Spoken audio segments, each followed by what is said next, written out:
Hello friends, இன்றைக்கி நம்ம பார்க்க போகிற ரெசிபி என்னென்னு பார்த்தீங்க அப்படின்னா வெந்தயக்கீரை குழம்பு தான் பார்க்க போகிறோம். அதுக்கு ஃபஸ்ட்டு குக்கரில் ஒரு கைப்பிடி அளவுக்கு துவரம்பருப்பு எடுத்துக்கோங்க. பச்சை மிளகா ஒரு 10 பச்சை மிளகா, ஒரு பெரிய சைஸ் ஆனியன் கட் பண்ணி ஆட் பண்ணிக்கோங்க.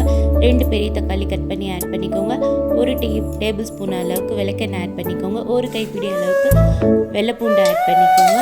இதை நல்லா வேக வச்சு எடுத்து தனியாக வச்சுக்கணும். அந்த தண்ணியை தனியாக வடிகட்டி பருப்பு தனியாக வச்சுக்கோங்க. இன்னொரு பாத்திரத்தில் தண்ணி ஆட் பண்ணிவிட்டு வெந்தயக்கீரையை நல்லா வாஷ் பண்ணி அதில் ஆட் பண்ணிக்கணும். அது கூடவே ஒரு கைப்பிடி அளவுக்கு கொத்தமல்லி இலையை நல்லா வாஷ் பண்ணி அது கூட ஆட் பண்ணிக்கோங்க. நம்ம வடித்து வச்சுருந்த தண்ணி எடுத்து பருப்பு தண்ணி எடுத்து அந்த கீரையோடவே நம்ம சேர்த்துக்கோங்க. இது எல்லாத்தையும் நல்லா ஒரு பருப்பு கடையிற சட்டியில் போட்டு நல்லா உப்பு ஆட் பண்ணிவிட்டு நல்லா மையம் மசிச்சு எடுத்துக்கோங்க.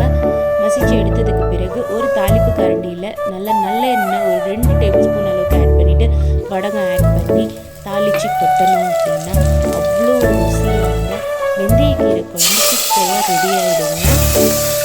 கண்டிப்பாக நீங்கள் வீட்டில் ட்ரை பண்ணி பாருங்கள், சாப்பிட்டு என்ஜாய் பண்ணுங்கள்.